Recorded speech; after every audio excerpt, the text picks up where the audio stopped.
que vai trazer as boas novas do céu, para a palavra que vai guardar os corações, Senhor. Continue, meus irmãos, guardando no caminho com Deus, Pai. Por isso eu tenho para você, Senhor.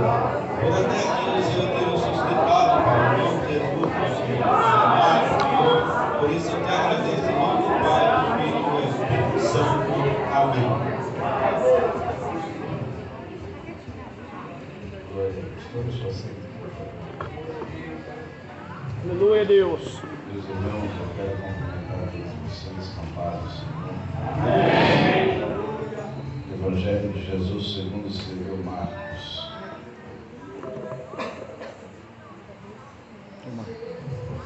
Evangelho de Jesus segundo escreveu Marcos, capítulo de número 4.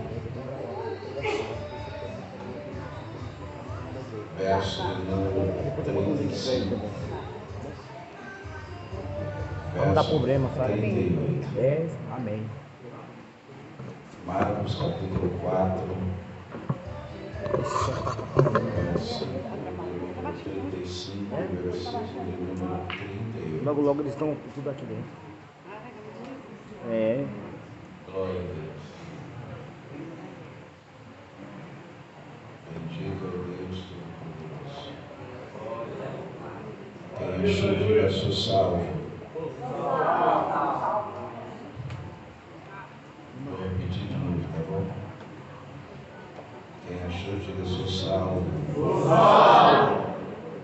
Diz assim a palavra de Deus. E naquele dia, sendo já tarde, disse-lhe Jesus: passamos para outra margem. Verso 38. E estava na polpa dormindo sobre uma almofada. Ponto e vírgula. E despertaram-no dizendo-lhe: mestre, não importune que perecemos. E ele estava na polpa dormindo sobre uma almofada. Despertaram-o dizendo: mestre, não te importa que pereçamos? Deus abençoe a todos que aqui estão. Quero louvar a Deus pela vida de Edgar, por sempre lembrar de nós. Deus te abençoe, obrigado pela confiança, pastor Antônio. É isso. Deus abençoe a sua vida. Fique em paz. Mas tá calor, mano. Tá calor. Que o Senhor Deus te conceda graça nessa nova empresa da sua vida. Que eu sei que não é fácil. Deus abençoe por essa igreja. Que essa sempre nos recebe também. E a todos os irmãos que aqui louvaram esta noite, ao Senhor Deus. Irmãos, eu sei que os irmãos têm tema, Isaías capítulo 6. Nesse texto, por mais de 10 vezes. Na verdade, até o dia que foi me passado o tema, eu li ele por mais de 10 vezes. Eu não sou muito fã de pregar sobre o Espírito desse texto aqui. Mas eu estava orando, por esses dias eu estava orando num certo lugar, e o Senhor Deus trouxe esse texto no meu coração. E eu gosto muito de respeitar texto que é colocado. Mas Deus, o Espírito Santo, falou sobre a minha alma e meu espírito fortemente. Porque está dá uma moda de que Deus está falando, Deus não está falando nada, né? Verdade, Deus. Isso é um perigo danado. As pessoas que você olha que não tem vida com Deus, não tem testemunho, não tem caráter, anda de qualquer jeito no mundo, e Deus usa uma facilidade. Eu falo, Jesus, que geração é essa? Mas, naquele grande dia, irmão, até a verdade que você não falou para os seus irmãos, ele vai cobrar de você. Isso é fato. Então é por isso que eu tenho muita cautela em falar aquilo que Deus mandou eu falar. O texto que foi mencionado no capítulo 6 de Isaías é uma parte que me chama muita atenção, é sobre as 6 asas. 2 cobriram o teu rosto, 2 cobriram os seus pés e 2 voavam. É um texto emblemático, né, irmãos? São os serafins que não estão preocupados em estar em cartaz de igreja. Porque hoje, se você faz um cartaz da igreja, você não coloca ciclano, ele fica meio endemoniado na igreja. É uma geração que está preocupada com cartaz de igreja. Está aí uma coisa que eu não sou apegado e nunca fui apegado. Mas é uma geração que nós temos que nos preocupar muito, pedir muito a Deus, e que Ele levante não só João Batista entre nós, pedir a Deus que Ele levante um Ezequiel também entre nós. Glória a Deus, aleluia. Eu quero ver um homem que de manhã profetiza sobre a nação de Israel e à noite e à tarde Deus recolhe sua mulher. Eu quero ver o homem que faz isso e não derrama uma lágrima dos teus olhos. Diz o texto do capítulo 24 de Ezequiel. O verso 18 diz que ele não derrama uma lágrima e ele profetiza sobre o povo. Mas ele não profetiza o que o povo quer ouvir. Ele profetiza o que Deus quer que ele manda. E à tarde Deus tira a mulher dele da terra. Eu falei para Jesus lendo esse texto, eu chorei por demais. E eu falei para Deus que eu não aguentaria, de verdade, pelo amor que eu tenho pela minha esposa, eu não aguentaria. Eu falei isso para Deus na minha oração. E sabe o que foi que o Espírito falou para mim? Você aguentaria. Você aguentaria. Mas não é fácil. Pedir a Deus que Ele levante também esse Daniel entre nós, né? Daniel foi um homem que está dentro de Babilônia, levado cativo, mas não se contamina com os manjares do reino. Porque tem de gente se contaminando, irmãos. O que tem de gente que não obedece mais a Deus não está escrito. Daniel não vai comer do manjar do rei, nem ele nem os jovens, capítulo 1 de Daniel. Eles vão comer durante 10 dias legumes. E depois de 10 dias, os homens de Babilônia, os jovens de Babilônia estão fracos, com o seu semblante triste. E os amigos de Daniel estão com o seu rosto mais formoso. Capítulo 1, verso 10, 12, 13. Aí no capítulo 5 ele recebe uma proposta. Ele disse: dá para os teus amigos a tua proposta, porque o juízo de Deus desceu sobre o teu reinado. Neném, pequeno. semanas e tu foste reprovado. O seu reinado acaba-se hoje.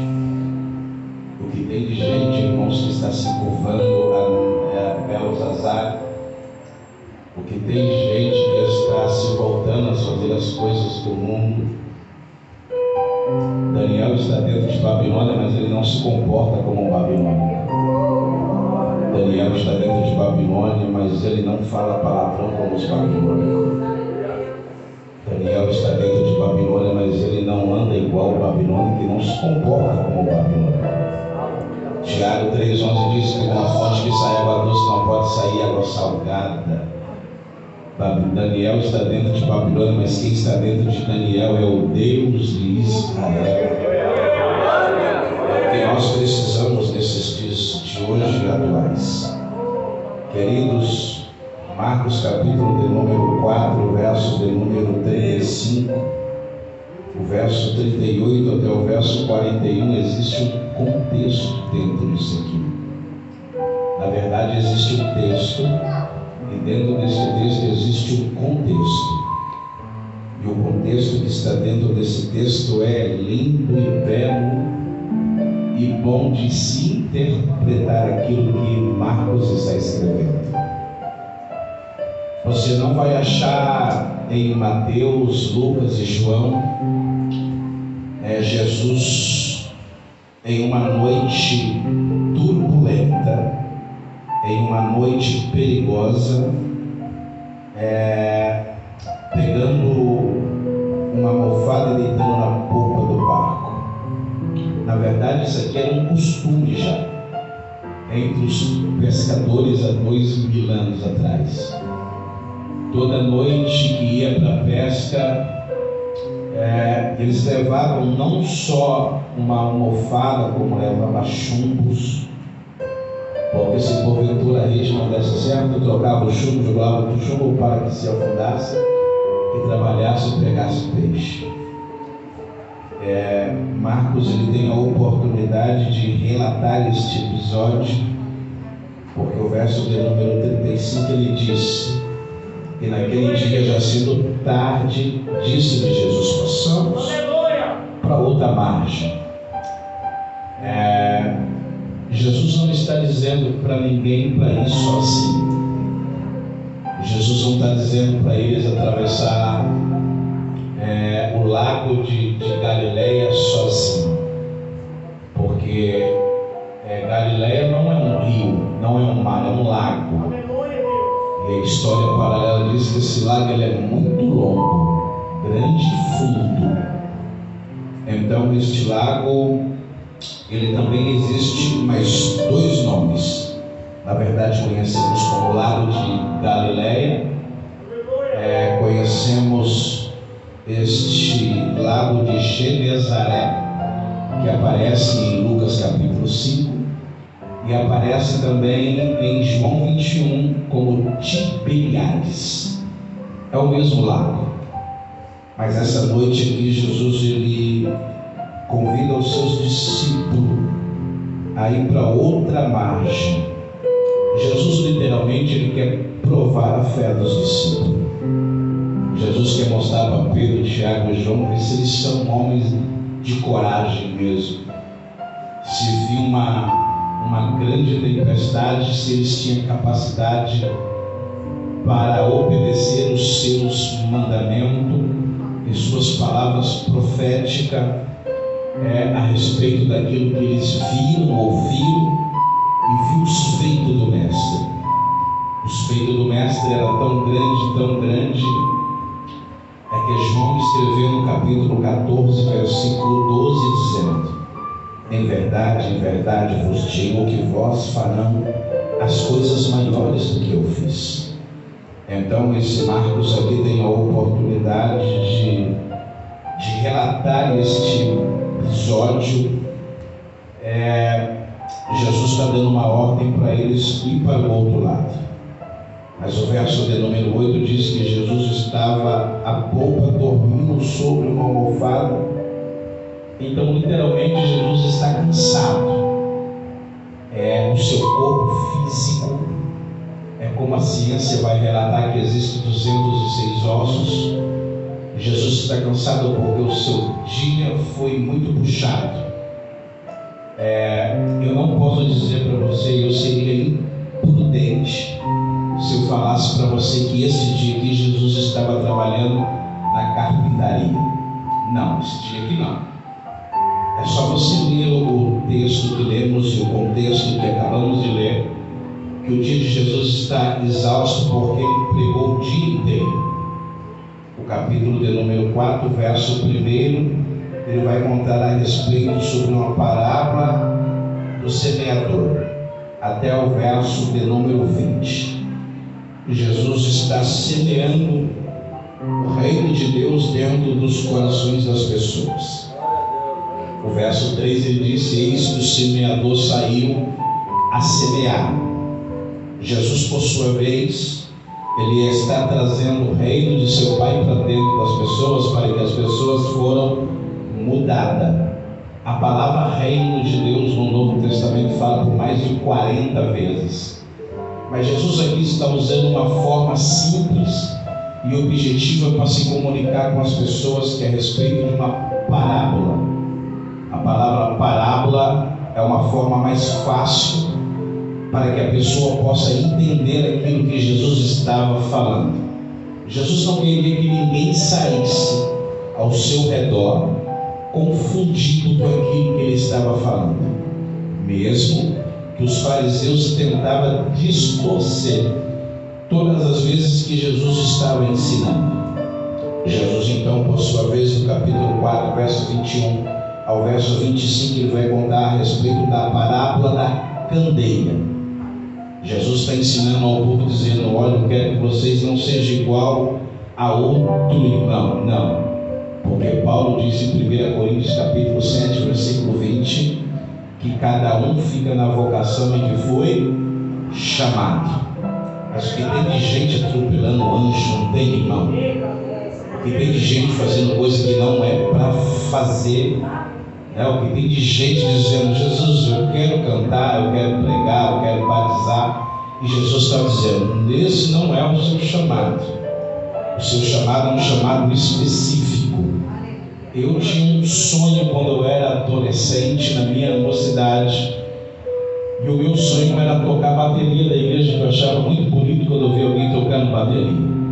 E eu falei: eu vou aprender a tocar bateria.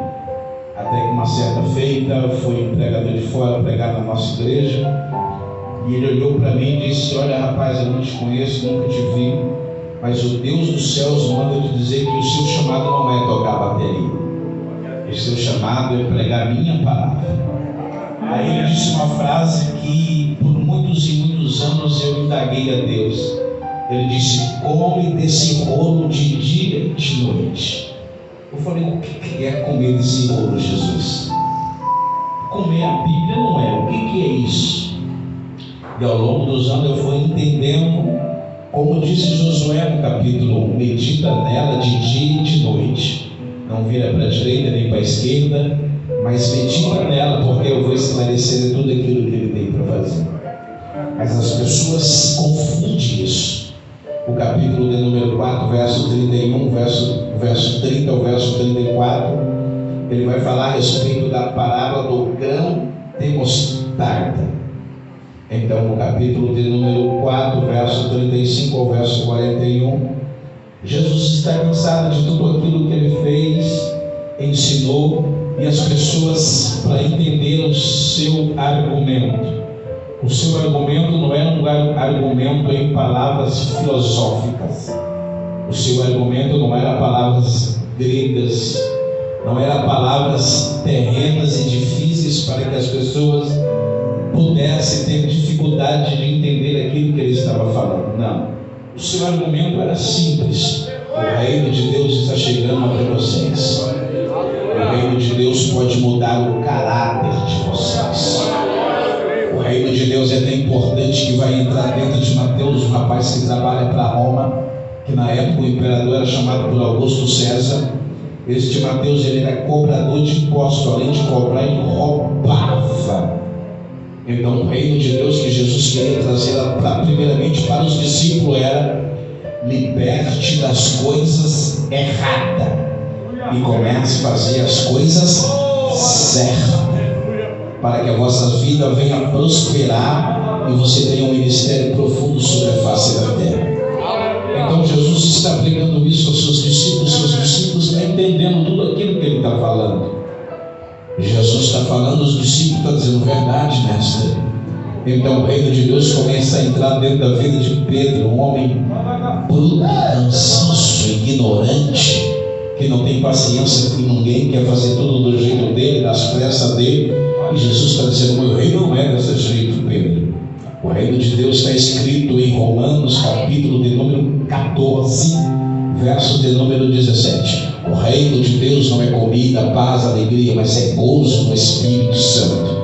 Esse é o reino de Deus. Então Pedro foi entendendo tudo aquilo que Jesus foi falando para ele, mas a prova é que esse dia Jesus dá uma ordem. A ordem foi feita para ser cumprida. A ordem foi feita para ser obedecida. Mas vivemos em meio de uma geração que ninguém quer obedecer mais líder de igreja. Vivemos em meio de uma geração que ninguém quer obedecer mais líder de grupo. O irmão marca o ensaio para as 7 horas da noite, ele quer chegar às 8h40, ele quer chegar às 8 horas, 9 horas. Ele pensa que ele é a última bolacha do pacote, a última Coca-Cola do deserto. Não. 1 Coríntios 14:40. As coisas de Deus é com ordem e decência. O reino de Deus não é um reino bagunçado. O reino terreno é bagunçado, mas o reino de Deus é um reino organizado.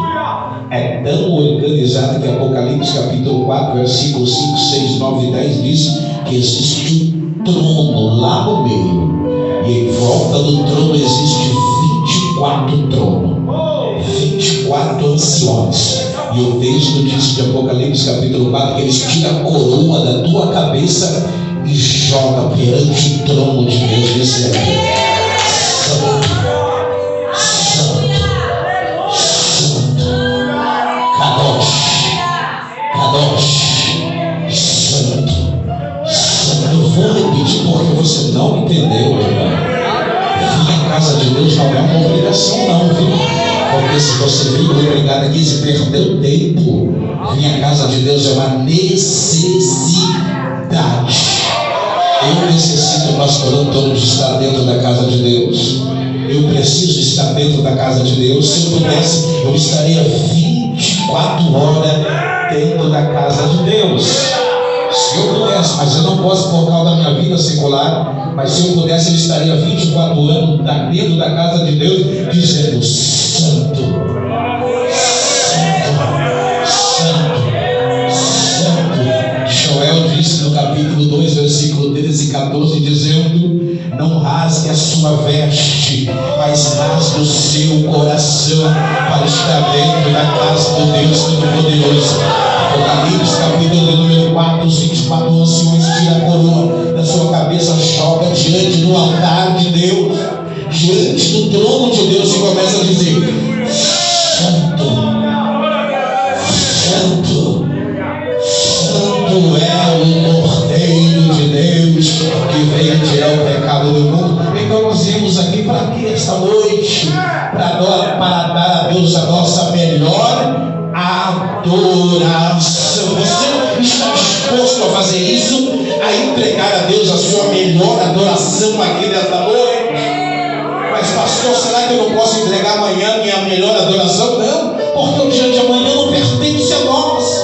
O arrebatamento da igreja pode acontecer hoje, nesse exato momento. Mas as pessoas parecem que não acreditam mais sobre o arrebatamento da igreja. O arrebatamento da igreja parece que está longe, longe dos lábios dos crentes do século 21. John Palmer disse e escreveu um livro em 1946. Ele disse: eu creio que um dia ele virá.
palavras fundamentais de Jesus. 3 ordens que precisam ser obedecidas. A primeira ordem, passamos para o outro. Você não vai sozinho nessa batalha. Glória a Deus, aleluia. Quem falou para você que essa batalha está perdida? É mentira do diabo. É mentira. A batalha é espiritual que você está passando. A batalha é carnal que você está passando. Aleluia, ele não te deixou sozinho. Isaías 49, versículo 15 e 16. Pode uma mãe que amamenta o filho se esquecer dele? Pode. Mas eu, todavia, eu nunca me esquecerei da minha igreja. Sabe por quê? É porque a minha vitória e a tua vitória está escrita na palma do Deus. Glória a Deus. Oh, Deus, aleluia.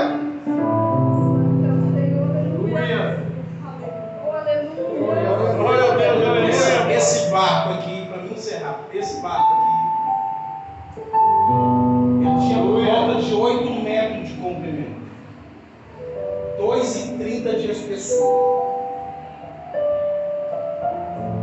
A história paralela diz que esse barco aqui, ele caberia de 6 a 7 homens, ou 7 pessoas. O que Jesus faz aqui não é normal, porque ele colocou 12. Aleluia. Glória a Deus, aleluia. Glórias a Deus dentro do barco. Aleluia. Mas a noite está muito agitada, o vento está muito revolto, o mar está bravio. Então eles estão atravessando uma hora tarde da noite. E alguns textos falam que é a 4ª vigília da noite. Se fosse a 4ª vigília da noite, seria das 3 às 6. Porque a noite dos judeus é separada em 4 fases. Das 6 às 9, das 9 às 11, das 11 às 3 e das 3 às 6. O texto diz que é tarde da noite. E ele diz: passamos para o outro lado, mas ele está cansado, ele dormiu. Então, para o barco ficar equilibrado, ele disse: vou dar uma dormir, vocês tocam aí para o outro lado. Então, o texto diz que aquela noite ficou bem agitada e parece que o barco vai a pique, mas não vai a pique.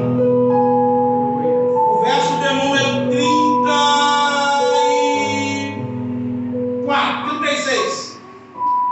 E eles, deixando a multidão, levaram consigo assim como estava no barco. E havia também com eles outros barquinhos. Eu queria chegar nesse ponto, mas não vou conseguir. Outros barquinhos. Eu fiquei pensando comigo: por que só o barco dos discípulos foi afetado e os outros barquinhos não foram? Assim na sua cabeça, tá bom? Fica de pé, Gabriel, se não posso, por favor. Eu disse que tinha 3 ordens dentro desse texto aqui, sim ou não? Sim. 3 ordens. A primeira é: passamos para o outro lado. Olha a segunda, verso 39. E ele, despertando, repreendeu o vento e disse-lhe ao mar: cala-te. Alguém despertou Jesus do sono. E ele levantou e disse ao mar: cala-te. Segunda ordem. A terceira ordem, no mesmo versículo, ele disse ao vento: aquieta-te. Eita Deus, aleluia, Pai.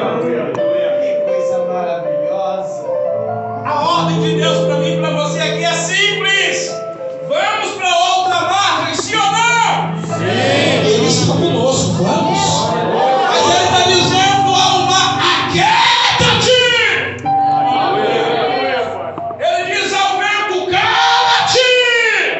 Porque até a natureza tem que obedecer obedecer como Ele manda. E o que não era para estar dentro do barco estava.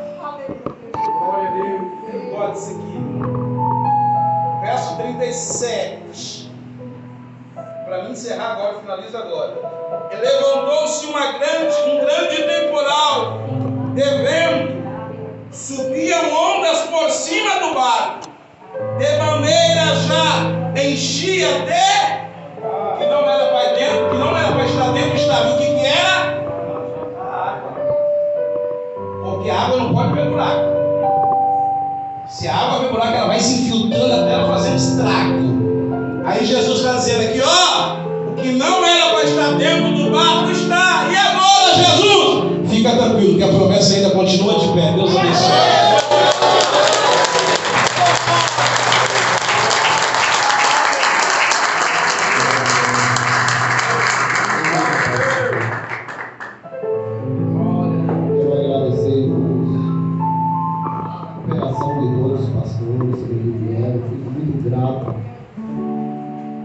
De vocês aqui, o pastor Francisco, o pastor Carlos, o pastor Ricardo, o que está, o pastor José Carlos da Igreja Madureira, também tem trabalho lá, mas permitiu que os varões aqui estivessem.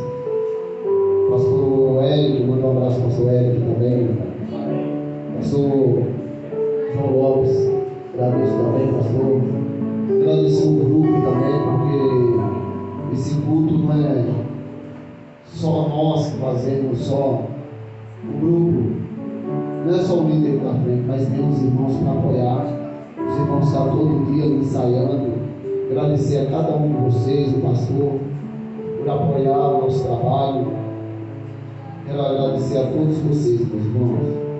E também quero estar avisando também que nós vamos ter uma cantina aqui, tá? Vai ter um hot dog, vai ser vendido a R$6. Bom, obrigado, pastor. E o pastor Ricardo trouxe uma trufa aí, essa é diferente, viu? A trufa não engorda, viu? Pode comer à vontade. Bom, qual o valor? É R$2,50, tá bom? Sim, aqui eu já agradeço a minha oportunidade, nós estamos passando para o pastor.